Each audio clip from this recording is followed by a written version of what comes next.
মস্কোর ৩৫ লুমুম্বা গণমৈত্রী বিশ্ববিদ্যালয় থেকে সাংবাদিকতায় স্নাতকোত্তর ডিগ্রি অর্জনের পর দেশে ফিরে সাংবাদিকতা শুরু করেন। মশিউল আলমের লেখালেখি শুরু ৮০ দশকের মাঝামাঝি গল্প লেখা দিয়ে।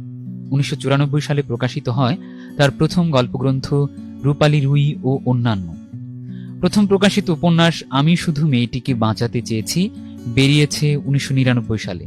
এটির কাহিনী অবলম্বনে পলায়ন পর্ব নামে নির্মিত হয়েছে ধারাবাহিক টিভি নাটক। ২০০২ সালে প্রকাশিত তার দ্বিতীয় গল্পগ্রন্থ মাংসের কারবার দেশের গল্প পাঠকদের দৃষ্টি আকর্ষণ করে। তনুশ্রীর সঙ্গে দ্বিতীয় রাত মশিউল আলমের একটি বহুল আলোচিত উপন্যাস। ২০০৯ ও প্রিসিলা নামে দুটি সামাজিক ফ্যান্টাসি উপন্যাসও তিনি লিখেছেন। মূল রুশ থেকে অনুবাদ করেছেন ফিওদর দস্তয়েভস্কির উপন্যাস সাদা রাত। মশিউল আলম ঢাকার দৈনিক প্রথম আলোয় সহকারী সম্পাদক হিসেবে কর্মরত আছেন। আমরা বই অনলাইন বিডি.কম এই গুণী লেখকের সুস্বাস্থ্য ও দীর্ঘায়ু কামনা করছি।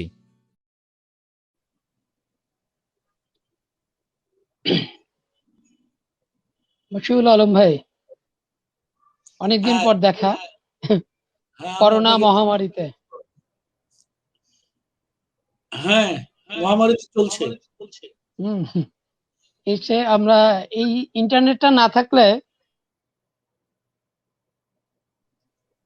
কখন কে আক্রান্ত হতো এটা বোঝা যেত না। ইন্টারনেটের কারণে আমরা বেঁচে আছি সবাই মনে হয়। মশিউল ভাই, আমরা চলে যাচ্ছি মূল বই আড্ডায়। আমরা প্রথমেই আপনার যে ছোট গল্প শুরু থেকে ছোট গল্প থেকে আপনার শুরু, এবং বেশ কয়েকটি বই প্রকাশ করার পরে আপনি উপন্যাসে ফিরেছেন। তো ছোট গল্পে যে নানা ধরনের আপনার পরীক্ষা নিরীক্ষা করেছেন, এবং প্রথম ছোট গল্পের বই প্রকাশ করার সময় আপনার কি কি সমস্যা আপনি পড়েছিলেন, এবং বইটি পাঠক কতটা নিয়েছে নেয়নি, সেই গল্পটা আমরা শুরুতেই জানতে চাই।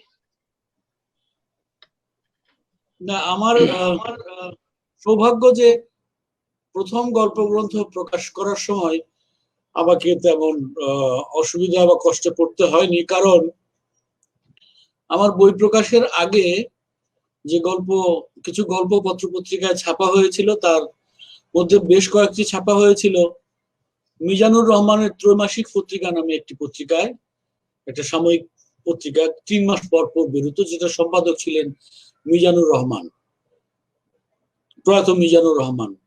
তো ওই পত্রিকায় প্রকাশিত গল্পগুলো এবং আরো কিছু গল্প নিয়ে আমার প্রথম গল্পগ্রন্থ রূপালী রুই ও অন্যান্য গল্প, এটা প্রকাশ করেছিলেন মিজানুর রহমান। তার যে একটা প্রকাশনা সংস্থা ছিল, আছে এখনো, শাহানা নামে, ১৯৯৪ সালে তিনি এই উদ্যোগটা নিয়েছিলেন।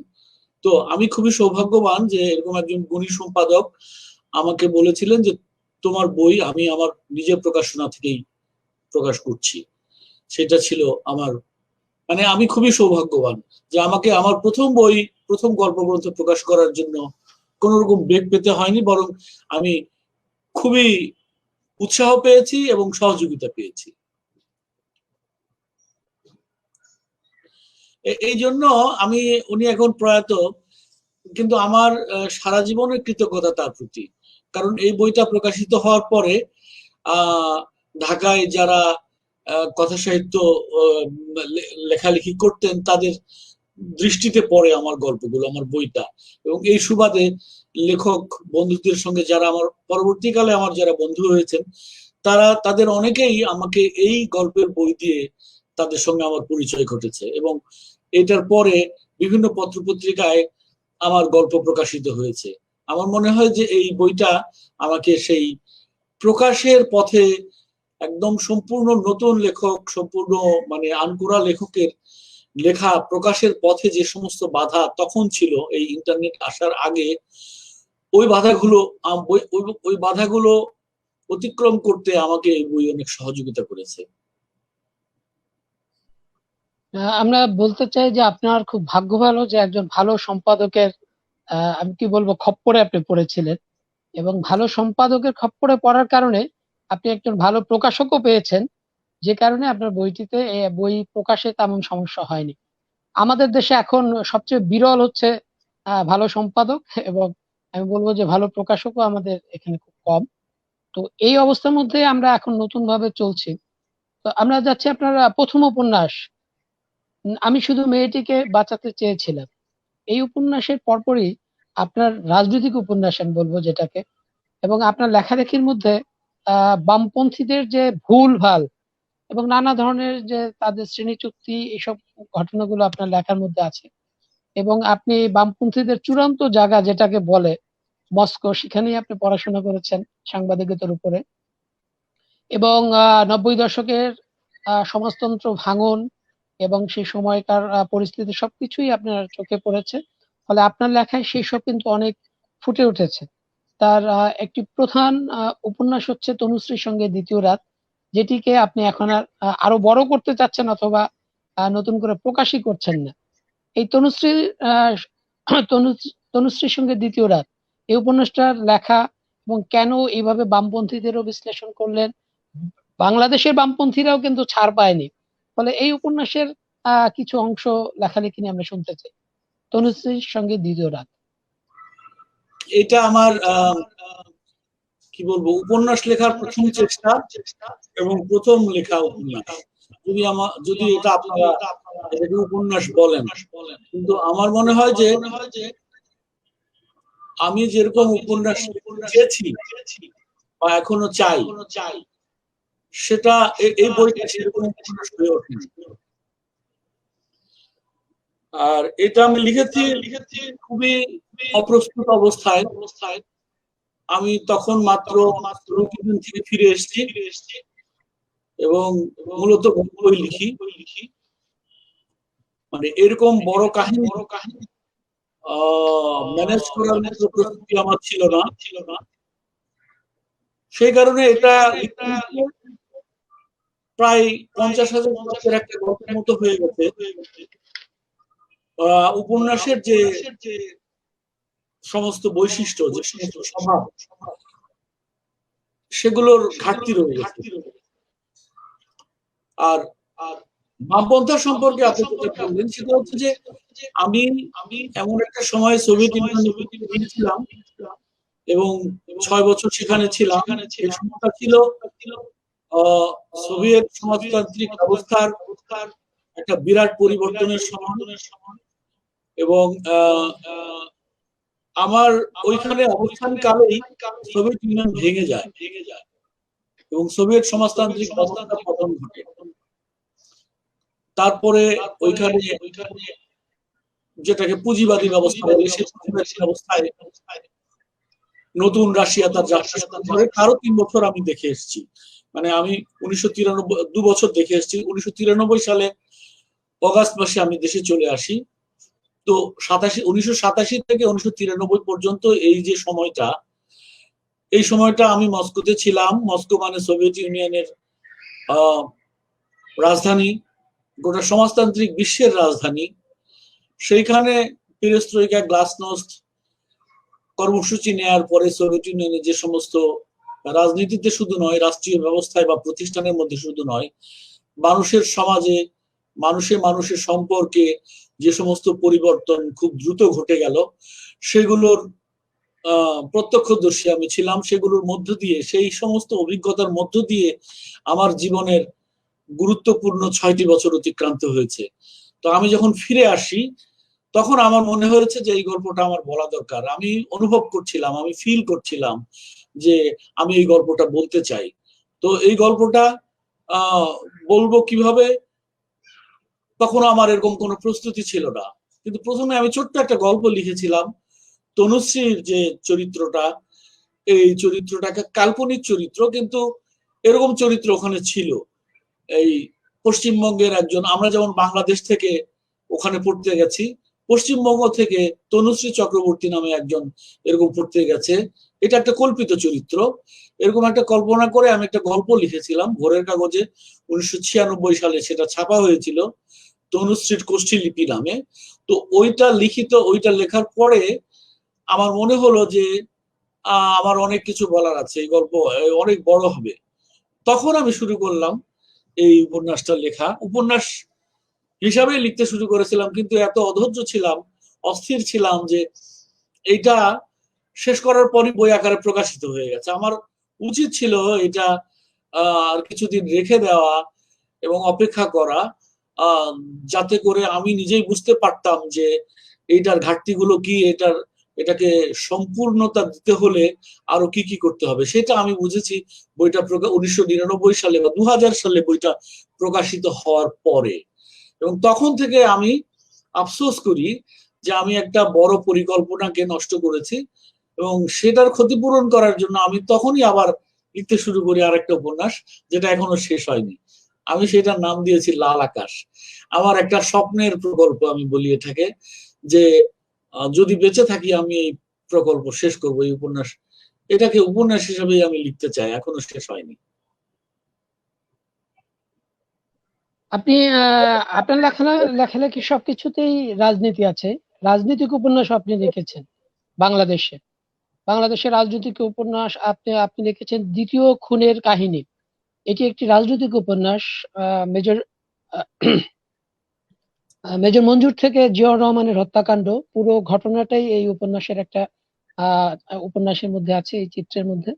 তো আমরা এই উপন্যাস নিয়েও আপনার কাছে শুনতে চাই, কিভাবে রাজনীতির মধ্য থেকে এরকম একটি উপন্যাস দাঁড় করালেন। এবং আমরা জানি যে দুজনেই মুক্তিযুদ্ধ ছিল এবং দুজনেই প্রায় জিয়াউর রহমান এক ধরনের খুনের শিকার হয়েছেন, মেজর মঞ্জু আরেক ধরনের খুনের শিকার হয়েছে।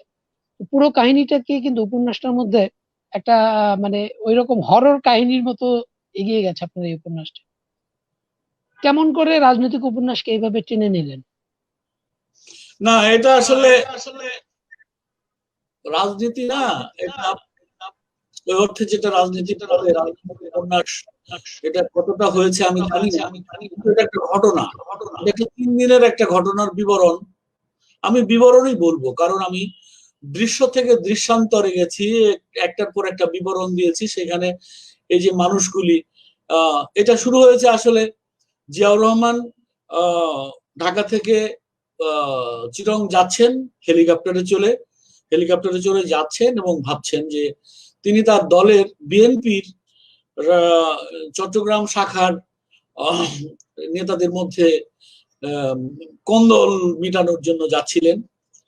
তো যেতে যেতে ভাবছিলেন যে তিনি এই দলটাকে মানে এই দলটা তখন নতুন, এই দলটাকে কিভাবে সুশৃঙ্খল একটা রাজনৈতিক দল হিসাবে গড়ে তুলতে পারেন সেটা ভাবছিলেন। এবং উনি ডিসিপ্লিনের কথা খুব ভাবছিলেন। আর্মিতে উনি ডিসিপ্লিন এনেছেন। 75 সালের যে মানে সিপাহী বিদ্রোহ বলে যেটাকে, 75 সালের নভেম্বর মাসের যে ঘটনাগুলি ঘটেছে, তারপরে যে বাংলাদেশ সেনাবাহিনীতে যে বিশৃঙ্খলতা, চেইন অফ কমান্ড ভেঙে পড়া, তার এই নানা ধরনের ষড়যন্ত্র, এগুলোর মধ্যে দিয়ে তার মনে হয়েছিল যে তিনি সেনাবাহিনীতে শৃঙ্খলা ফেরাতে পেরেছেন। এখন তার রাজনৈতিক দলের মধ্যে শৃঙ্খলা আনা দরকার, এটা ভেবে তিনি যাচ্ছিলেন। তো ওইখানে গিয়ে তিনি এই সামরিক বাহিনীর যেই বাহিনীর মধ্যে তিনি শৃঙ্খলা চেইন অফ কমান্ড প্রতিষ্ঠা করেছেন বলে তার মনে হয়েছিল, তার বিশ্বাস জন্মেছিল, সেই বাহিনীরই কয়েকজন সদস্যের হাতে চট্টগ্রাম সার্কিট হাউসে তিনি নৃশংসভাবে মর্মান্তিকভাবে নিহত হলেন। তারপরে সেই চিরং ক্যান্টনমেন্টে যে পরিস্থিতির সৃষ্টি হলো, ওই ঘটনার নেপথ্যে ছিলেন বলে মনে করা হয় যে মেজর জেনারেল মঞ্জুর, যিনি চিটাং সেনাবাহিনী মানে সেনানিবাসের প্রধান ছিলেন, জিওসি ছিলেন, এবং তার অধীনস্থ অফিসাররা কর্নেল এবং মেজর, মূলত কয়েকজন কর্নেল, কয়েকজন মেজর, 16-17 জন। এই যে একটা গ্রুপ 3 দিন কিভাবে এই পরিস্থিতি সামাল দেওয়ার চেষ্টা করলেন, এবং শেষ পর্যন্ত জেনারেল মঞ্জুর সপরিবারে এবং তার সঙ্গী কয়েকজন সপরিবারে পালিয়ে যাওয়ার সময় যখন দেখলেন যে পালিয়ে যাওয়া সম্ভব হচ্ছে না বা পালিয়ে যাওয়া উচিত হচ্ছে না, তখন তিনি পুলিশের হাতে আত্মসমর্পণ করলেন সপরিবারে। তারপরে তার পুলিশের হাত থেকে তাকে কিভাবে সেনা হেফাজতে নেওয়া হলো এবং ক্যান্টনমেন্টে নিয়ে তাকে কিভাবে হত্যা করা হলো সেইটার একটা বিবরণ। তারপরে এর সঙ্গে আনুষঙ্গিক চিটং শহরের অবস্থা, সেখানকার সিভিল অ্যাডমিনিস্ট্রেশন, ডিসি, বিভাগীয় কমিশনার, এই সবকিছু মিলিয়ে ওইখানে একটা কি বলবো, একটা একটা মানে উত্তেজনাপূর্ণ যে 3টা দিন। এবং সেইখানে এই মানুষগুলোর মনস্তাত্ত্বিক মানে মানসিক অবস্থা, মঞ্জুরের স্ত্রী এবং তার সন্তানদের, এই সমস্ত নিয়ে একটা কি বলবো, একটাকে হিউম্যান ড্রামা ঘটনার মধ্যেই ছিল। এবং এটা আমাকে ওই অর্থে আমার কল্পনা শক্তিকে খুব একটা বেশি কাজে লাগাতে হয়েছে তা না, কিন্তু এই ঘটনার যে ঘটনা রেখা যেটা যেটা আমরা এটা মোটামুটি শুনেছি, কিন্তু এটাকে আমি ডিটেইলিং করেছি আমার উপন্যাসটাতে, দৃশ্য থেকে দৃশ্যান্তরে সংলাপ দিয়ে এবং বর্ণনা দিয়ে আমি এটাকে একটা উপন্যাসের যে নেরেটিভ স্টাইল, সেই নেরেটিভ স্টাইলে একটা গল্প শুরু থেকে শেষ পর্যন্ত বেশ লিনিয়ার একটা গল্প আমি বলে গেছি, যেটাকে পড়তে আমাকে অনেক পাঠক বলেছেন যেটাকে পড়তে অনেকটা থ্রিলারের মতো লাগে। এর কারণে অনেকে বলে যেটা রাজনৈতিক থ্রিলার হয়েছে। তো কি হয়েছে এটা পাঠক বলবেন, আপনি বলবেন। আমি ওই অর্থে বলি না যে এটা একটা, এটার মধ্যে একটা কোনো বড় রাজনীতি ছিল, এবং রাজনৈতিক হত্যাকাণ্ডকে যদিও মনে করা হয় যে শেখ মুজিব জিয়াউর রহমান সেনাবাহিনীর ভেতরে মুক্তিযোদ্ধা মানে সেনাবাহিনীর ভেতরে এমন কিছু আচরণের কারণে তার মুক্তিযুদ্ধ করেছিলেন এরকম অফিসাররা তার বিরুদ্ধে ক্ষিপ্ত হয়েছিলেন, এবং সেই কারণে এই ঘটনাটা ঘটেছে বলে অনেকে মনে করেন বা দাবি করেন। তো এইগুলো তো আসলে ওই অর্থে রাজনীতি না, যদিও আবার রাজনীতির বাইরেও না।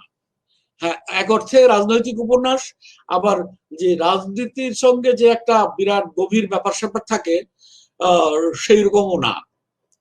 তবে নিশ্চয়ই এটা রাজনৈতিক ঘটনা, এবং সেই অর্থে আপনি রাজনৈতিক উপন্যাস বলতে পারেন। আমি এটাকে জাস্ট একটা কাহিনী হিসাবে লিখেছি, যেখানে আমার কল্পনার আশ্রয় নেওয়ার সুযোগ ছিল শুধুমাত্র চরিত্রগুলোকে পরস্পরের সঙ্গে, চরিত্রগুলো পরস্পরের সঙ্গে কিভাবে ডিল করে, কিরকম সংলাপ বলে, পরিবেশ বর্ণনা এবং দৃশ্য বর্ণনা, এগুলো আমার ঔপন্যাসিক হিসেবে যে কারিগরি দিক, প্রকরণের দিক, সেই কাজগুলো আমি করেছি।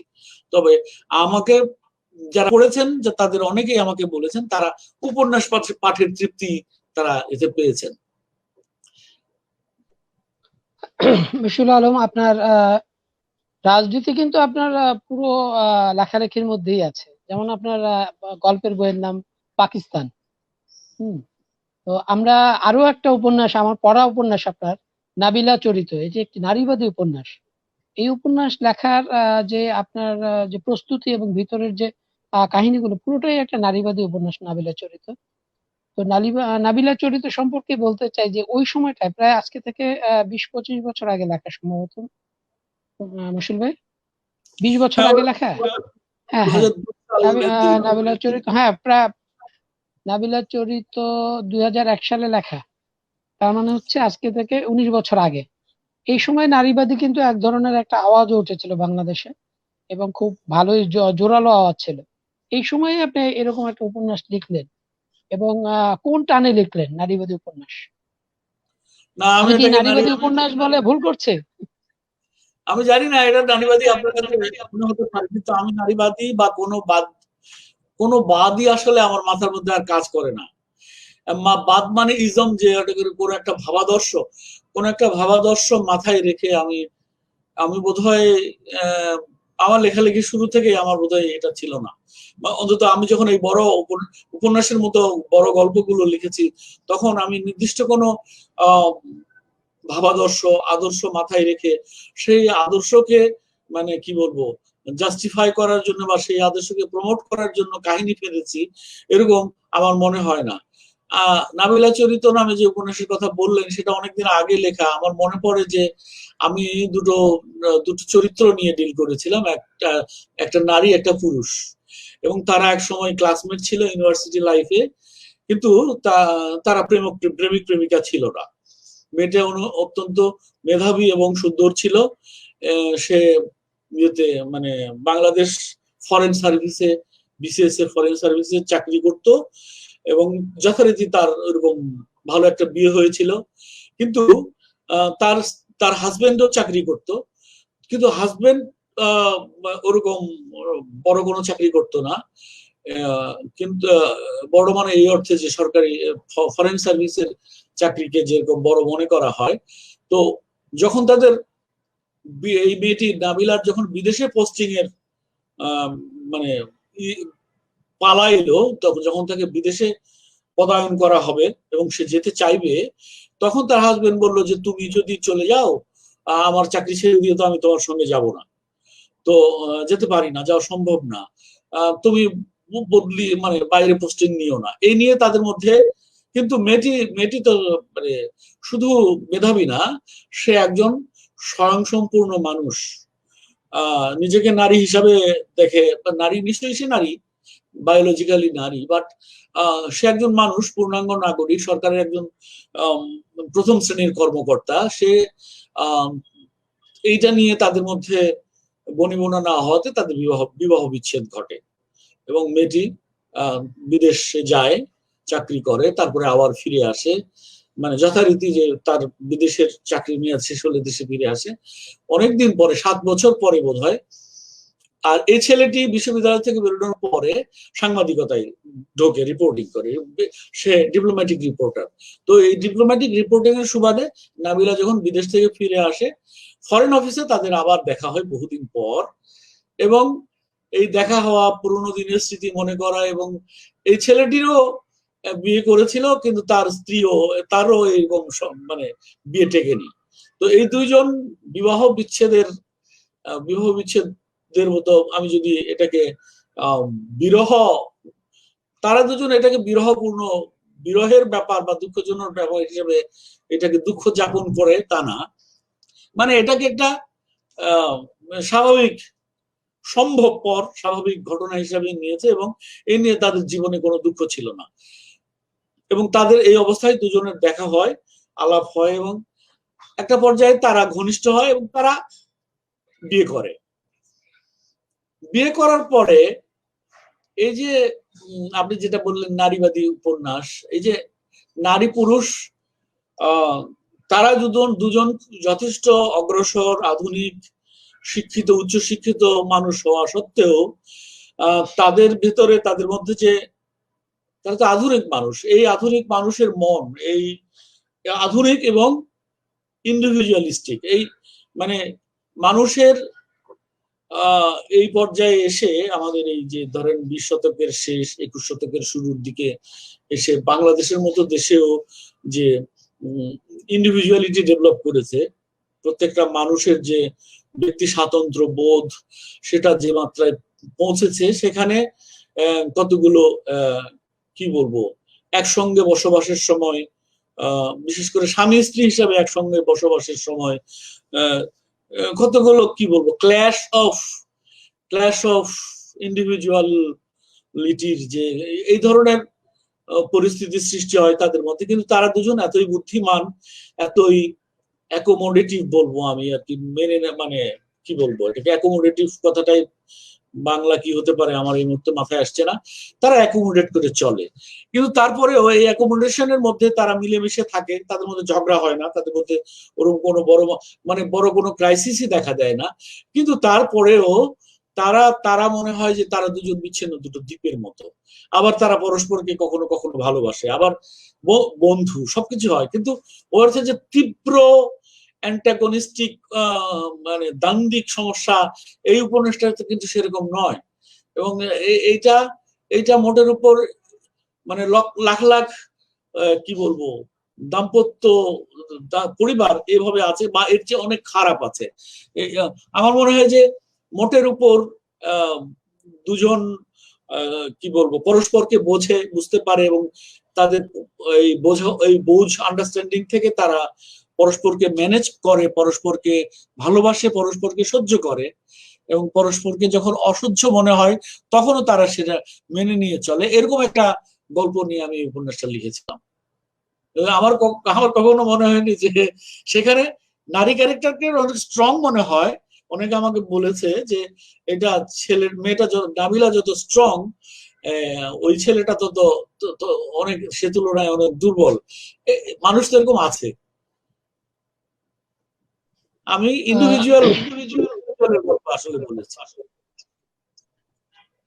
মুশফিক ভাই, আমরা আরো আপনার একটা নতুন উপন্যাস বেরিয়েছে, মা কোথায়, এবং এটি আপনি লিখেছেন একজন বিদেশি ছেলে বা সে তার মা বাবাকে খুঁজতে আসে দেশে, খুঁজতে এসে পায় না এবং খুঁজতে থাকে, এই কাহিনী নিয়ে আপনি লিখেছেন। এই নতুন উপন্যাসটা সম্পর্কে পাঠককে কিছু বলুন। এটা এটা ওই যে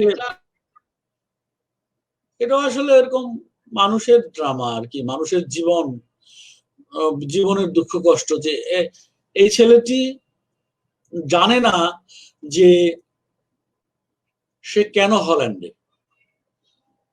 তার পাসপোর্ট বলে তার যখন 5 বছর বয়স, না 1.5 বছর বয়স, তখন তাকে নিয়ে যাওয়া হয় হল্যান্ডে এবং তার নাম রাখা হয় মাইকেল টেলক্যাম্প বা এই ধরনের কিছু একটা। কিন্তু সে জানে যে তার বাবা মা তারা যারা তাকে দত্তক নেন, একটা শ্বেতাঙ্গ খ্রিস্টিয়ান ফ্যামিলি, তারা তাকে তার ছেলেবেলার নামটা বলেন যে তোমার নাম ছেলেবেলা, তোমার ছোট নাম হচ্ছে মানিক, আর আমরা তোমার নাম রেখেছি মাইকেল টেলক্যাম্প। তো সে যখন বড় হয়, 21 বছর বয়স, এই বাবা মারা তাকে সব কথা বলেছে, তোমাকে আমরা বাংলাদেশ থেকে এনেছি, এইটুকু এটা বলেছে, এবং তুমি বড় হলে বাংলাদেশে তোমার বেড়াতে যাবে। তো 21 বছর বয়সে সে প্রথম বাংলাদেশে আসে, বেড়াতেই আসে। সে মানে এসে একটা পত্রিকার অফিসে যায়, যে সে একজন সাংবাদিকের সঙ্গে দেখা হয় সেখানে, জামিল নামে একজন সাংবাদিক। সেই সাংবাদিকের সঙ্গে তার দেখা হয় এবং সে তাকে নিয়ে একটা ফিচার লেখে, এবং এইটা করতে গিয়ে জামিল আহমেদ নামে এই ছেলেটি, সে একটা তার চেয়ে হয়তো 4-5 বছরের বড় বয়সে, আর আর এই দুজনের মধ্যে খুব গভীর বন্ধুত্ব হয়, এবং এই জামিল নামের ছেলেটি মানিকের মানে এই ছেলেটির মনোভাব বোঝার চেষ্টা করে। ছেলেটি তাকে বলে যে আমি আমার বাবাকে খুঁজতে আসিনি, আমি এসেছি বাংলাদেশে, আমি শুনেছি এই দেশে আমার জন্ম, এই দেশটা আমি দেখতে এসেছি, যদি তাদের খুঁজে পাওয়া যায় তাহলে ভালো, না পাওয়া গেলে কি করা যাবে, কিন্তু আমি তাদের খুঁজতেই এখানে এসেছি, এটা না, এই কথা সে মুখে বলে ছেলেটাকে। কিন্তু সে চলো এখানে যায় ওখানে যায়, কারণ সে শুনেছে যে জিঞ্জিরা কোথায় এরকম হতে পারে তার বাবা মার বাড়ি, বা কোথাও এই যে ধানমন্ডিতে কোনো একটা এতিমখানায় তাকে রাখা হয়েছিল, এরকম কথা কারো কাছ থেকে সে শুনেছে, সে সেই এতিমখানা খুঁজে বের করতে চায়। তারপরে এখানে যে সমস্ত সংস্থা থেকে এই বাচ্চাদের দত্তক দেওয়া হতো, এরকম সমাজ কল্যাণ সংস্থা, সে সমস্ত সংস্থার লোকজনকে খুঁজে বেড়ায়, সে তার বাবা মাকে খুঁজছে। এরকম খুঁজতে খুঁজতে তাকে নিয়ে একটা ফিচার লেখা হয়, সে পত্রিকায় ছাপা হয়। এটা ছাপা হওয়ার পরে এক মহিলা তাকে এসে তার ছবি দেখে এসে বলে যে এটা আমার ছেলে। তখন এরা দুজনই আশান্বিত হয়, ছেলেটিও আশান্বিত হয়, যদি আমার মা হয় তাহলে তো খুবই ভালো। তখন তার ওই মহিলাকে, তার স্বামীকে, তার ওই মহিলা হচ্ছে স্বামীর সঙ্গে বিচ্ছিন্ন হয়ে গেছে, ওই স্বামী চলে গেছে দূরে, মহিলা তার ছেলে মেয়েদের সঙ্গে থাকে, তার একটা বোন, 2টা ভাই, সে ভাই বোন সবাইকে নিয়ে এসছে, সবাইকে দেখে, কিন্তু এই ছেলেটি নিশ্চিত হতে পারে না যে এরা আমার বাবা মা ভাই বোন। সে নিশ্চিত হওয়ার জন্য করে ওদের ডিএনএ পরীক্ষা করায় হল্যান্ডে নিয়ে গিয়ে। ডিএনএ পরীক্ষা করে দেখে যে না, এরা আমার মানে আমি তাদের সন্তান নই। এই হচ্ছে স্টোরি লাইন। মানে প্রচন্ড আশা জাগে, এই জামিলেরও জাগে, তারও জাগে, এবং তাদের রাত জেগে তারা এই জামিল অপেক্ষা করে যে ডিএনএ পরীক্ষার রেজাল্ট কবে আসবে। সে তো গিয়ে এই ডিএনএ নমুনা গিয়ে হল্যান্ডে নিয়ে যাওয়ার পরে তো নির্ঘুম কাটাচ্ছে কখন এটা রেজাল্ট আসবে। এই পরিস্থিতিতে একটা ভীষণ সাসপেন্সের শেষে সে জানতে পারে যে না, তখন সে তাকে লেখে যে আমার নাম আর পরিবর্তন করতে হবে না, আমি এই টেলক্যাম্প ঠিক আছে, আমি তো পাইনি তাদের খুঁজে। এটা হচ্ছে মোটের। কিন্তু এই যে জার্নি, এই ছেলেটার সঙ্গে বাংলাদেশি এই ছেলেটার সঙ্গে ওই হল্যান্ড থেকে আসা ছেলেটার মাকে খুঁজছে যে ছেলেটা, সেই ছেলেটার যে দেখা হওয়ার পরের যে জার্নি, অন্বেষণের যে জার্নি, এই জার্নির বিবরণ এটা। এবং এইখানে এটা অনেকটা মানে ঘটনা আসছে প্রচুর প্রচুর জায়গায় তারা ছোটাছুটি করে, কিন্তু এই যে কি বলবো দৃশ্যত ছোটাছুটির ভিতরে তলে নিচে মানে কি বলবো এটাকে, তাদের মনস্তাত্ত্বিক যে পরিস্থিতি, মানসিক যে পরিস্থিতি, সেই পরিস্থিতিটাই ছিল আমার লক্ষ্য, মানে এই গল্প লেখার প্রধান উদ্দেশ্য। এবং সেটাই আমি করেছি। কতটা করা হয়েছে আমি জানি না, কিন্তু যারা পড়েছেন তারা আমাকে বলেছেন যে তারা ওই জিনিসটা টের পেয়েছে। শুধু যে মাকে খুঁজছে সে না, যে ছেলেটা বাংলাদেশের যে সাংবাদিক ছেলেটা ওকে হেল্প করতে চাচ্ছে, সেও একটা মেজর ক্যারেক্টার হয়ে উঠেছে তার এই জার্নিতে। অবশ্যই এটা অন্বেষণের গল্প, মাকে খোঁজারই গল্প, কিন্তু তারপরে দুটো ক্যারেক্টার এখানে করা হয়েছে। মহসিন ভাই, আপনি তো বাচ্চাদের জন্য লিখেছেন তুমুল ও হ্যারি পটার, এবং এই যে বাচ্চাদের জন্য লিখতে আসা হঠাৎ করেই কিন্তু আমার মনে হচ্ছে যে অনেক বইয়ের পরে আপনি বাচ্চাদের জন্য বই লিখেছেন, কেন? তুমুল ও হ্যারি পটার আমি লিখেছি আমার প্রথম সন্তান, ওর জন্ম হচ্ছে 1998 খ্রিস্টাব্দে, আর আমি তুমুল ও হ্যারি পটার লিখেছি 2003 সালে বা 2 সালে, ওর যখন 4-5 বছর বয়স। কিন্তু এটা অত ছোট বাচ্চার জন্য নয়, কিন্তু তখন আমার ক্লিক করে আমি মনে হয়েছে যে এই ছেলেকে আমি তখন মনে হয়েছে যে ছোটদের জন্য আমার লেখা উচিত, আমার ছেলের জন্য লেখা উচিত। তখন আমার এটা মাথায় এসেছিল এবং আমি তখন ভেবেছিলাম, সিদ্ধান্ত নিয়েছিলাম যে আমি ক্রমাগত ছোটদের জন্য লিখবো, কারণ ছোটদের জন্য আমাদের যে ক্লাসিক সাহিত্য আছে সেগুলো তো আছেই, কিন্তু আমাদের কালে বা আমাদের অগ্রজদের পরে খুব বেশি লেখা হয়নি। মোহাম্মদ জাফর ইকবাল অনেক লিখেছেন, হুমায়ুন আহমেদ লিখেছেন, এই দুজন ছাড়া আনিসুল হক লিখেছেন, এই মানে গুটি কয়েক হাতে গোনা কয়েকজন ছাড়া আমি বাচ্চাদের হাতে তুলে দেওয়ার মতো গল্প উপন্যাস তো কম। সেই কারণে আমি চেয়েছি যে আমিও যদি কিছু 2-4টা যোগ করতে পারি, কিন্তু আমার আর সেটা মানে লেগে থাকা সম্ভব হয়নি। আমি তুমুল নিয়ে আমার একটা পরিকল্পনা ছিল যে আমি একটা সিরিজ করব, এই তারপরে তুমুলের হ্যারি পটারের পরে তুমুলের আগুন রহস্য নামে আমি আরো একটা লিখেছি, এটা অনেক পরে 2003-5 পরে, সম্ভবত 15 সালে বা ওইরকম 10 বছর পরে। কিন্তু আমি বলি যে তুমুল ক্যারেক্টারটা একটা 11 বছরের একটা ছেলে।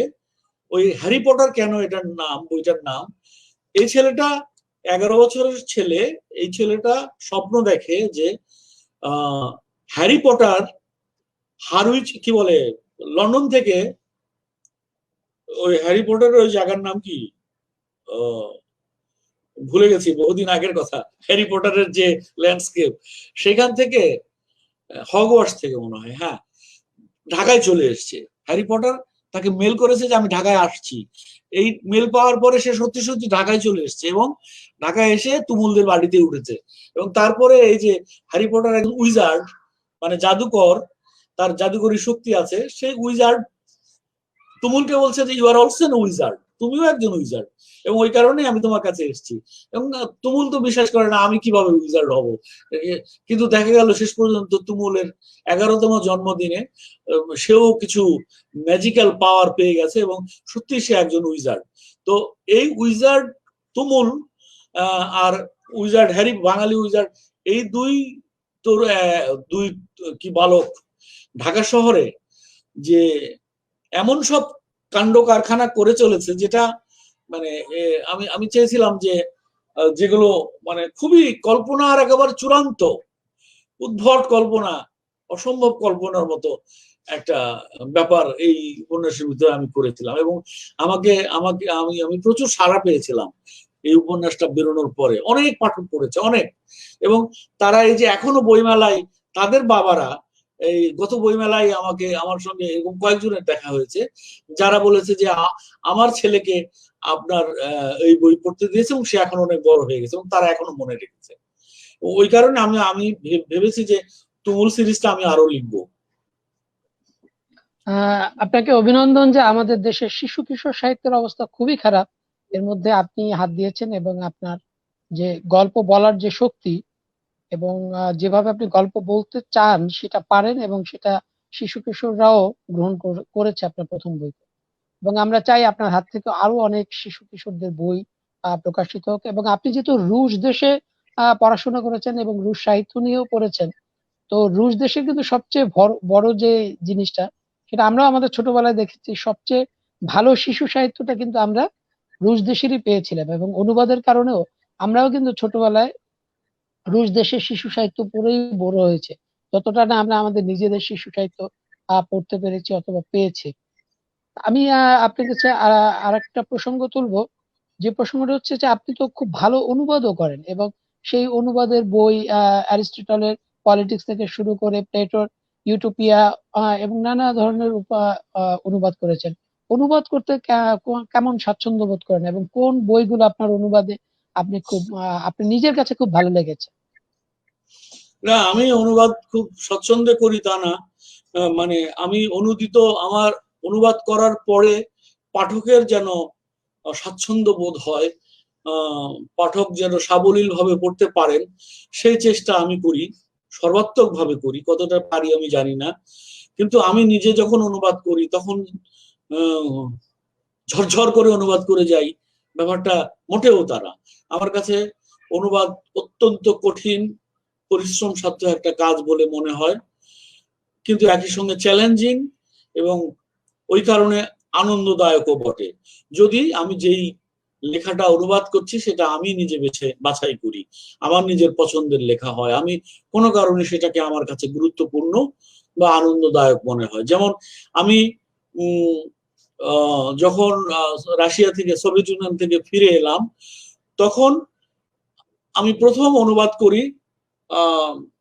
প্রথমে অনুবাদ করতে হয়েছিল আসলে, আমি যখন সংবাদপত্রে জয়েন করি, কাজে যোগদান করি, তখন নিউজ ডেস্কে আমাদেরকে অনুবাদ করতে হতো ইংরেজিতে লেখা বিভিন্ন সংবাদ সংস্থার খবর।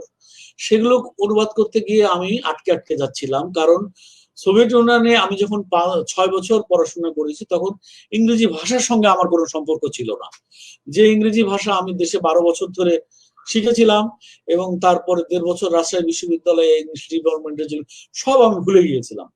তো আমাকে এখানে এসে পড়লাম আবার সেই নিউজ ডেস্কে ইংরেজি অনুবাদ। তখন আমার মনে হলো যে আমাকে আমার ইংরেজিতে যে আমি সব ভুলে গেছি, এগুলি আমাকে আবার ফিরিয়ে আনতে হবে। তখন আমি করলাম কি, ফিলোসফারদের মধ্যে সবচেয়ে সহজে বই যার বই পড়া যায় বলে আমার মনে হয়, খুব কঠিন কথা যিনি সহজ করে লিখতে পারেন, তার নাম হচ্ছে বার্টন রাসেল। তার একটা বই আছে, the history of western philosophy. এটা আমি নিলাম, পরিকল্পনা করলাম যে বইটা আমি পুরোটা অনুবাদ করব। এটা অনেক মোটা বই, 600-700 পৃষ্ঠার মতো বই।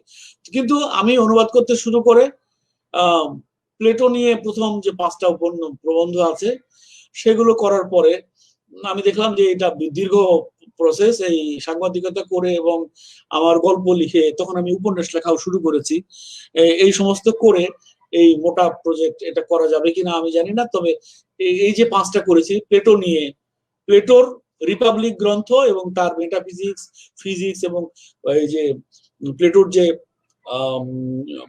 ভাবতত্ত্ব, এগুলো তার মেটাফিজিক্স, তার ফিজিক্স, তার যে বিজ্ঞান চিন্তা, তার যে মরমীবাদ, এগুলো নিয়ে যে 5টা প্রবন্ধ রাসেল লিখেছেন এই বইতে, সেগুলো এক জায়গায় করে আমি একটা বই তৈরি করলাম এবং প্রকাশককে আমি যোগাযোগ করলাম যে প্লেটোর ইউটোপিয়া ও অন্যান্য প্রসঙ্গ, এই নাম দিয়ে একটা বই। প্রকাশক খুবই মানে আগ্রহের সঙ্গে এটা প্রকাশ করলেন, অবসর প্রকাশনীর আলমগীর রহমান সাহেব, এবং বললেন, উনি এইটা বই প্রকাশ করার সঙ্গে সঙ্গে বললেন আগামী বছর আপনি অ্যারিস্টটলকে নিয়ে আমাকে এরকম দেবেন এই বই থেকে। কিন্তু এটা ওই পরেরটা করেছি আমি, অ্যারিস্টটলের পলিটিক্স ও অন্যান্য প্রবন্ধ নিয়ে আর এরকম 5-6টা প্রবন্ধ নিয়ে, কিন্তু সেটা আরো কয়েক বছর দেরি হয়েছে। তারপরে ওই বইয়েরই সক্রেটিসের আগের যে সমস্ত ফিলোসফাররা ছিলেন তাদের নিয়ে একটা অংশ আছে, সেটা করেছি সক্রেটিসের আগে, মানে প্রি সক্রেটিক পিরিয়ড গ্রিক ফিলোসফির যে অংশটা। এই তিনটা করার পরে আমার হিস্ট্রি অফ ওয়েস্টার্ন ফিলোসফি থেকে আমি বেরিয়ে এসেছি, ওইটাতে আর ফেরা হয়নি, যদিও পরিকল্পনা ছিল যে অ্যারিস্টটলের পর যে অংশটা সেটাও করব। কিন্তু এর মধ্যে আমি আরেকটা বই অনুবাদ করি, সেটা আমার পেশাগত কাজে আমার কাছে চলে এসেছিল। সেটা হচ্ছে আমাদের যে প্রয়াত প্রেসিডেন্ট আবু সাদাত মোহাম্মদ সায়েম, তার একটা ছোট্ট মেমোয়ার ছিল, অ্যাট বঙ্গভবন লাস্ট ফেজ, বঙ্গভবনে শেষ দিনগুলি নামে। আমি এটা ভোরের কাগজে ধারাবাহিকভাবে, আমি যখন ভোরের কাগজে কাজ করতাম, চাকরি করতাম, ওইখানে আমাকে দায়িত্ব দেওয়া হয়, আমি এটা ধারাবাহিকভাবে অনুবাদ করে এটা প্রকাশিত হয়েছিল। তারপরে এটা মাওলা ব্রাদার্স থেকে এটা বই আকারে পেয়ে গিয়েছে। ওই সময়টাতে 93 সাল না 94, 94, 95 সাল থেকে আমার মাথায় ছিল যে আমি যখন ইংরেজিতে অনুবাদ করছিলাম, পাশাপাশি আমার মাথায় ছিল যে যেহেতু আমি 6 বছর ধরে রুশ ভাষা আমাকে পড়াশোনা করতে হয়েছে এবং মানবিক বিভাগে আমি পড়েছি, জার্নালিজম পড়েছি, আমাকে সাহিত্য পড়তে হয়েছে, রুশ ভাষায় দর্শন পড়তে হয়েছে, ভাষাটা অনেক কষ্ট করে শিখেছি এবং এই ভাষা আমি ভুলতে চাই না। রুশ ভাষা আমার খুব প্রিয় ভাষা। আমি রুশ ভাষা আমার আয়ত্তে ছিল ইংরেজির চেয়েও বেশি ভালোভাবে। তো ওই সময় আমি দেখলাম যে আমি রুশ থেকে অনুবাদ করতে চাই। দস্তয়েভস্কির সাদা রাত আমি নিলাম, ছোট্ট, মানে রুশ সাহিত্য তো সব বড় বড় লেখা, কিন্তু সাদা রাত একটা সেন্টিমেন্টাল নভেল। দস্তয়েভস্কি নিজেই ওটাকে বলেছেন সেন্টিমেন্টাল নভেল, এবং একটা প্রেমের উপন্যাস। এই প্রেমের উপন্যাস তিনি আর লেখেননি, একটাই লিখেছেন। ওইটা আমি অনুবাদ করতে শুরু করলাম এবং ওইটা কয়েক বছর, 2-3 বছরের মধ্যে এটা শেষ করে 2000 সালে ওটা বাংলা একাডেমি থেকে প্রকাশিত হলো। 2 বছর লাগেনি বোধহয়, এটা তাড়াতাড়ি হয়েছিল, কারণ জমা দেওয়ার বেশ কিছু পরে বইটা প্রকাশিত হয়ে 2000 সালে প্রকাশিত হয়েছিল। এই হচ্ছে আমার অনুবাদের তখনকার কাজ। তারপরে আমি ছাড়া ভাবে রুশ গল্প কিছু করেছি, তলস্তয় করেছি, চেকভ করেছি, গোর্কি করেছি, আরো কারো করেছি, এখন মনে পড়ছে না। তারপরে ইংলিশ থেকে করেছি, অনেক পেশাগত কারণে অনেক অনুবাদ করতে হয়েছে। আর এখন এই গত 3 বছর ধরে আমি আবার দস্তয়েভস্কিকে ফিরেছি এবং 3 বছর ধরে আমি অনুবাদ করে শেষ করেছি নোটস ফ্রম আন্ডারগ্রাউন্ড নামে ইংরেজিতে পরিচিত একটা উপন্যাস, ইংরেজিতে নোটস ফ্রম আন্ডারগ্রাউন্ড নাম। ওইটা হচ্ছে খুব বিখ্যাত, বিশ্ববিখ্যাত, দস্তয়েভস্কির সবচেয়ে আলোচিত উপন্যাস। কেউ বলে এটা, কেউ বলে ব্রাদার্স কারামাজভ। তবে আমার মনে হয় মানে কি বলবো, সাহিত্যিক পণ্ডিত মহলে এবং মনোবিজ্ঞানীদের মহলে, ফিলোসফারদের মহলে এই বইটা বেশি আলোচিত, Notes from Underground then Brothers Karamazov. তো এইটা আমি অনুবাদ করেছি। এইটা মুশফিকুল আলম, আমরা আপনার সাথে আলোচনার প্রায় শেষ পর্যায়ে চলে এসেছি। তো এখন একটু হতাশার কথাই বলি যে আমাদের দেশে 80-র দশক থেকে খুব একটা পাওয়ারফুল জায়গা ছিল কবিতা, জনপ্রিয়, সবার হাতে হাতে কবিতার বই, বাংলা একাডেমিতে কবিতার বই বিক্রি হতো। এরপর 90 দশকে এসে এটি পরিবর্তন হলো এবং শুরু হলো উপন্যাস বিক্রি। কিন্তু ছোট গল্প কিন্তু দেখলাম যে বাংলাদেশ জন্মের পরও ছোট গল্পের কিন্তু সবসময় একটা খরা কাল চলেছে এবং ছোট গল্প সবচেয়ে কম বিক্রি হওয়া বই। এবং এখনো আপনি দেখবেন যে পাঠক ছোট গল্পই পড়তে চাচ্ছেন না। এইরকম একটা হতাশার যুগের মধ্যে আপনি এত ছোট গল্প লিখলেন এবং এখনো লিখছেন, এবং আমি মাঝে মাঝে টের পাই যে আপনি ফেসবুকে আপনার লেখা দেখে যে আপনি মাঝে মাঝে হতাশও হন। হতাশ কি হন এই ছোট গল্পের খারাপ অবস্থা দেখে, পাঠকের অবস্থা দেখে? মানে ছোট গল্প ভালো লেখা হচ্ছে কিন্তু পাঠক নেই। না, পাঠক সবসময় কম ছিল, আর সারা পৃথিবী জুড়ে ছোট গল্পের পাঠক কম। ছোট গল্প হচ্ছে কি বলবো, ইয়াংগেস্ট, সবচেয়ে নবীন শাখা সাহিত্যের এবং সবচেয়ে বেশি আর্টিস্টিক। আমাদের দেশেও তাই, সারা পৃথিবীতেই তাই। তো যেগুলো বেশি আর্টিস্টিক লেখা যে উপন্যাসগুলো খুব বেশি আর্টিস্টিক, সেগুলোর পাঠক কম। যেমন জেমস জয়েসের পাঠক কম, বা মার্সেল প্রুস্টের পাঠক কম, বা ফ্রান্স কাফকার পাঠক কম তুলনামূলকভাবে অন্যদের তুলনায়। ছোট গল্প তো আরো ডিফিকাল্ট। ছোট গল্প এমন একটা শাখা যেটা ওই প্রথাগত গল্প বলার মতো করে গল্প বললে আর এই ছোট গল্প মানে এটা লেখার কোনো মানে হয় না, এরকম মনে হয় যে রিপিটেশন হয়ে যায়, যে 100-200 বছর ধরে একইভাবে গল্প লেখা হবে। এভাবে লেখা হয়ে গেছে। আরো পরীক্ষা নিরীক্ষা, আরো নতুন ভঙ্গিতে নতুন করে কিভাবে গল্প বলা যায়, এরকম পরীক্ষা নিরীক্ষা চলেছে। এবং এই সমস্ত পরীক্ষা নিরীক্ষার ফলে সাধারণ পাঠক যিনি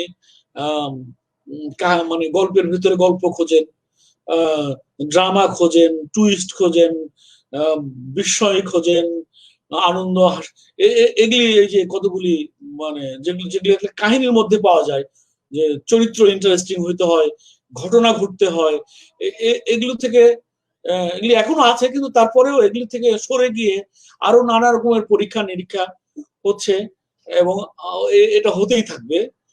ছোট গল্প এইভাবে চলতে থাকবে। আমার ধারণা এর মধ্যে কখনো কখনো একটু পেছাবে, কখনো এগুবে। আমি বলছি ফর্মের দিক থেকে হয়তো আমাদের দেশে হয়তো এখন আমার কেন জানি মনে হয় যে এখন বোধহয় গল্পের ক্ষেত্রে এমন একটা অবস্থা এসেছে যে যেহেতু এখন আমরা যে সমস্ত গল্প লিখছি সেই সমস্ত গল্প পাঠককে দূরে ঠেলে দিচ্ছে, একেবারেই কমিউনিকেট করছে না, বা পাঠক পড়ে শেষ করতে পারছে না, পড়ে শেষ করলে মনে থাকছে না, কোন রকমের পাঠকের মনে কোন রকমের অভিঘাত সৃষ্টি করছে না, দুদিন পরে বা পড়ার পরপরই ভুলে যাচ্ছে, যেগুলো আসলে এগুলো আসলে অপচয় হচ্ছে কিনা।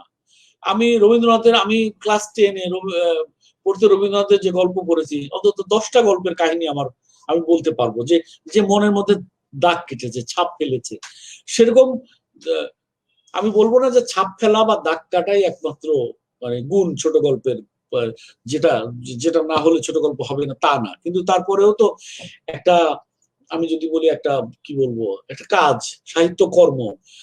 এইটা একজন পাঠক যখন পড়বেন তখন তার মনের মধ্যে যদি কিছুই না ঘটে, কোন রকমের সাড়াই না ফেলে, কোন রকমের অভিঘাতের সৃষ্টি না হয়, ক্ষণস্থায়ী হোক আর দীর্ঘস্থায়ী হোক, কিছুই যদি না ঘটে, তাহলে সেই কাজ কেন করা? এখন লেখকরা, আমরা আপনার কাছে যাব।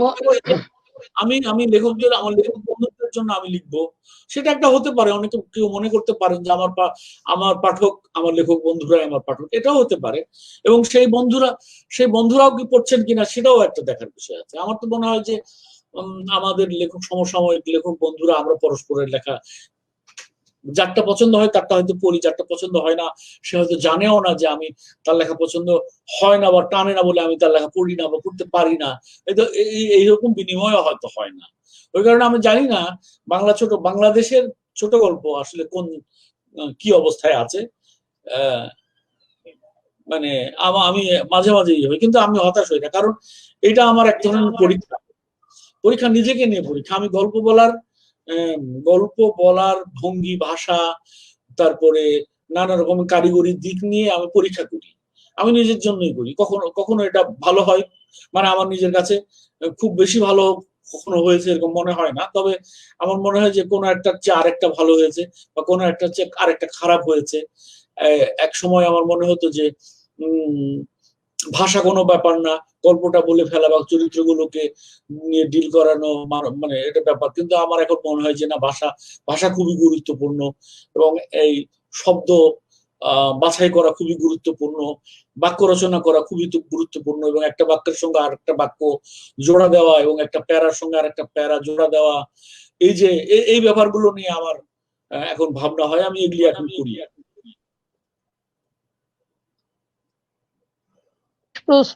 শেষ প্রশ্ন যেটা, আপনি অনেক বিদেশি অনুবাদ করেছেন এবং আমরা দেখেছি যে আপনার গল্প, আপনার একটা বড় গল্প অনুবাদ হয়েছে, মিল্ক মিল্ক, এই গল্পটি the meat market and other stories নামে, এবং আপনি এটা পুরস্কারও পেয়েছেন, একটা বড় অঙ্কের পুরস্কার পেয়েছেন। শবনম নাদিয়ার অনুবাদে এই গল্প যে বিদেশি মানে ভাষায় বাইরে যে ইংরেজিতে অনুবাদ হলো, এবং এর প্রতিক্রিয়া কেমন এবং এর সাড়া কেমন পেয়েছেন? এই যে আমার দুটো গল্প বেশ আমি সাড়া পেয়েছি। একটা হচ্ছে যে ওই যে মাংসের কারবার নামে আমার একটা গল্প ছিল, এইটা শবনম নাদিয়া অনুবাদ করলেন, তারপরে এটা আজিমটোট নামে একটা জার্নালে ছাপা হলো, সিঙ্গাপুর থেকে প্রকাশিত একটা জার্নাল। ওরা এটাকে খুবই মানে প্রশংসা করেছে, এটা সম্পর্কে কয়েক লাইন লিখেছিল, এবং এইটা দৃষ্টি আকর্ষণ করেছে বাইরের পাঠকের। এবং এই গল্পটা পরে একটা চ্যাপ বুক হয়েছে, এবং এই গল্পটা এবং এরকম আরো কতগুলো গল্প শবনম নাদিয়া বাছাই করে the meat market and other stories নাম দিয়ে একটা গল্প সংকলনের প্রকল্প তৈরি করেছে, যেটা আবার American PEN Heim translation grants পেয়েছে। এটা একটা বিরাট খুবই প্রতিযোগিতাপূর্ণ একটা মানে কি বলবো পুরস্কার, যেটা 700 বা 800টা এরকম এন্ট্রির মধ্য থেকে 11 জনকে এটা দেওয়া হয়েছিল 2020 সালে, সেটা এটা পেয়েছে।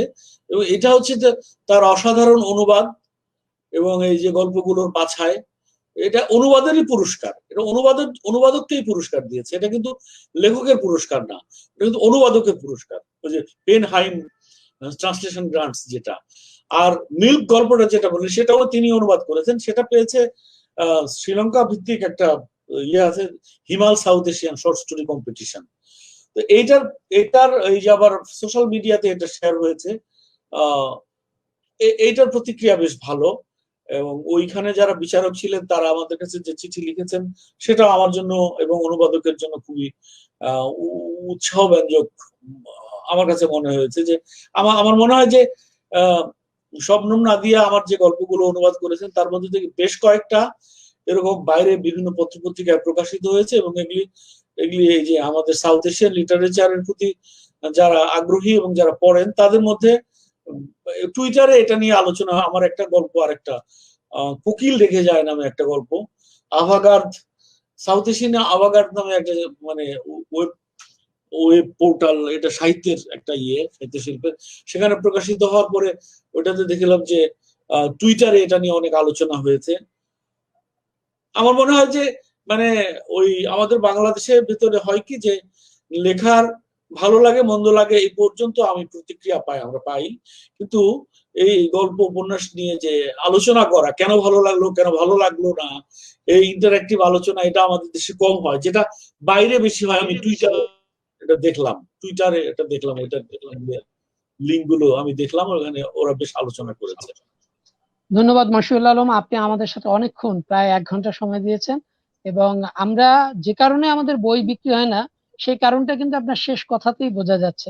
কারণ আমাদের এখানে বই নিয়ে যেহেতু কোনো আলোচনা হয় না, বই নিয়ে যেহেতু আমাদের বন্ধুরাও ঠিক মতো লেখেন না, আমাদের পাঠক যারা তারাও পাঠক প্রতিক্রিয়াটা যে দেবেন, সোশ্যাল মিডিয়ায় ঘন্টার পর ঘন্টা তারা বসে আছেন এবং নানা ধরনের গুজব আজবকেও তারা শেয়ার করছেন, কিন্তু একটা বই নিয়ে লেখা, একটা বই নিয়ে সে যে একটা ভালো বই পড়েছেন সেই কথাটা যে একজন পাঠককে বলবেন, তার এক বন্ধুকে সোশ্যাল মিডিয়া জানাবেন, সেই উদ্যোগটাও কিন্তু আসলে আমাদের নেই। আমিও যেহেতু ঘন্টার পর ঘন্টা সোশ্যাল মিডিয়াতে থাকি, আমি দেখি যে বই নিয়ে কথা বলছেন, বই নিয়ে পাঠক প্রতিক্রিয়া দিচ্ছেন, এরকম আমরা খুব একটা দেখতে পাই না।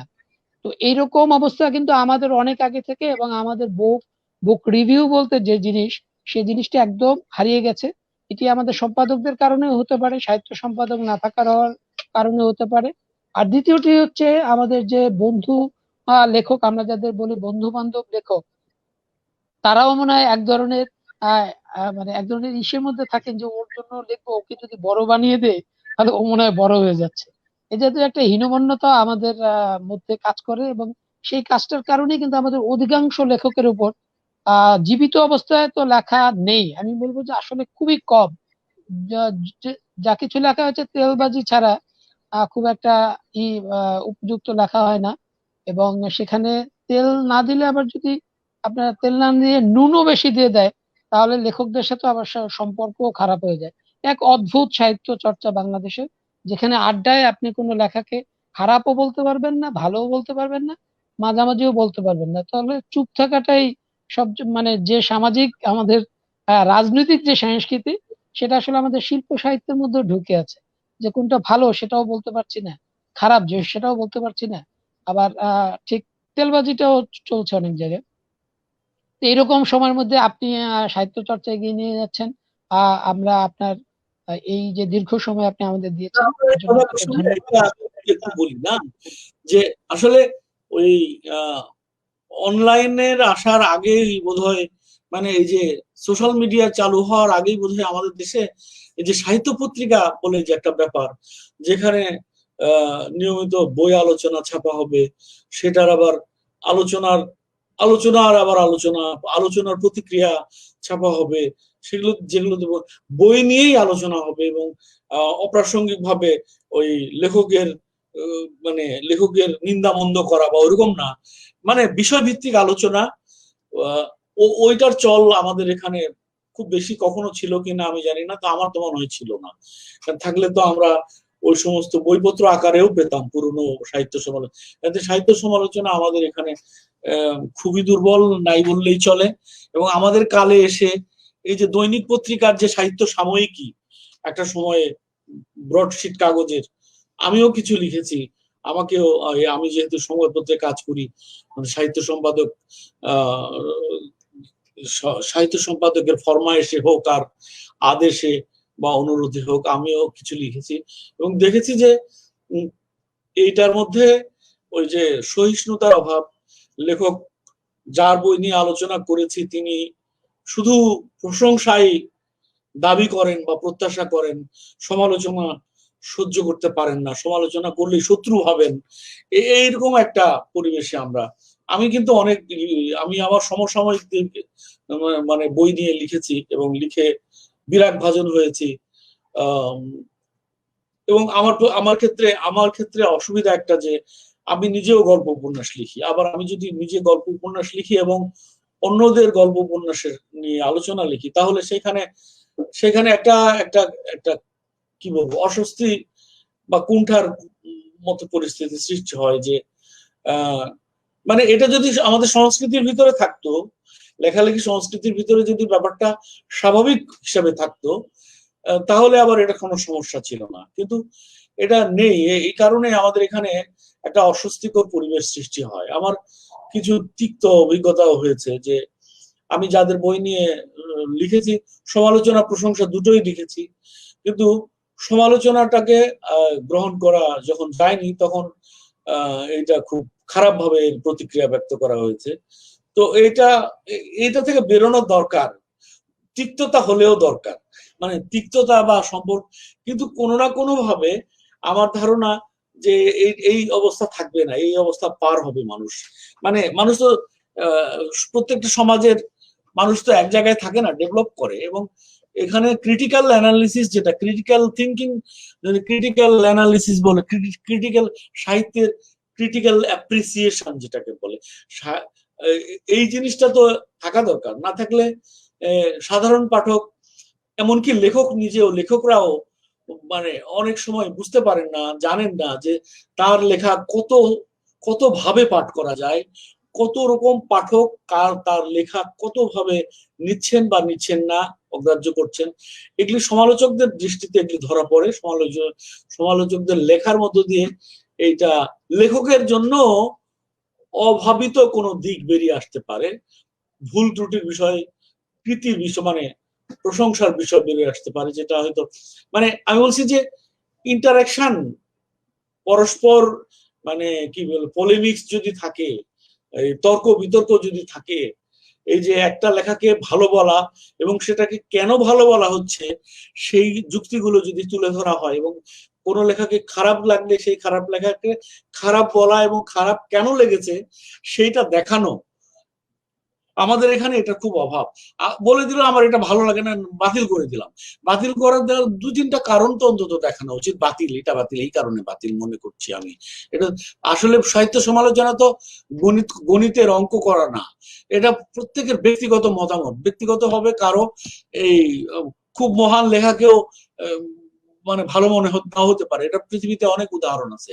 অনেক বড় বড় লেখককে আরেকজন বড় লেখক বলেছেন যে আমি তার লেখা হয় না, এরকম বলতে পারে, কিন্তু তার পয়েন্ট অফ ভিউ থেকে তার যুক্তিগুলো থাকে।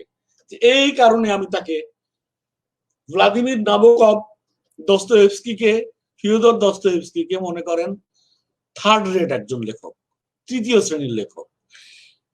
কিন্তু উনি কিন্তু এই কথা বলে শেষ করে দেন নাই।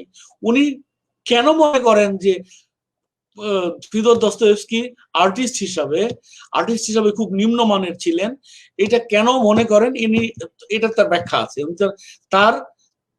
তিনি আর্ট বলতে কি বোঝেন এবং সেই ক্যাটাগরিতে, সেই মানদণ্ডে দস্তয়েভস্কি কোথায় পড়েন সেটা তিনি দেখিয়ে দিয়ে তারপরে বলেন যে এই হচ্ছে তার সম্পর্কে আমার অবস্থান।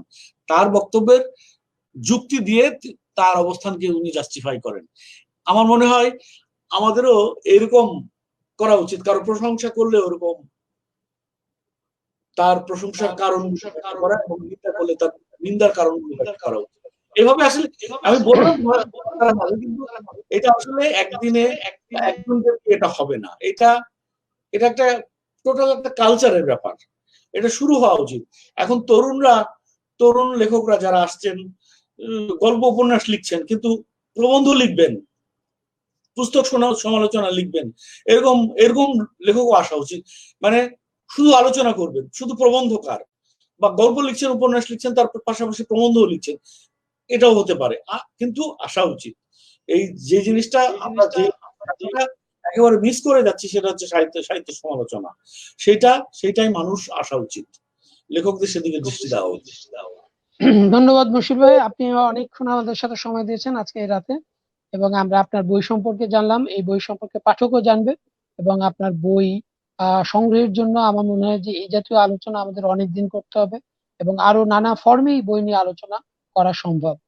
আপনাকে অসংখ্য ধন্যবাদ জানিয়ে আজকের মতো এখানে আমরা বিদায় নিচ্ছি। আপনাকে অনেক ধন্যবাদ। যারা আমাদের এই আলাপ দেখলেন তাদেরকে ধন্যবাদ, কারণ তারা অনেক কষ্ট, 1 ঘন্টার বেশি সময় ধরে তাদের কষ্ট দিয়েছি আমরা বক বক করে। সবাই ভালো থাকবেন।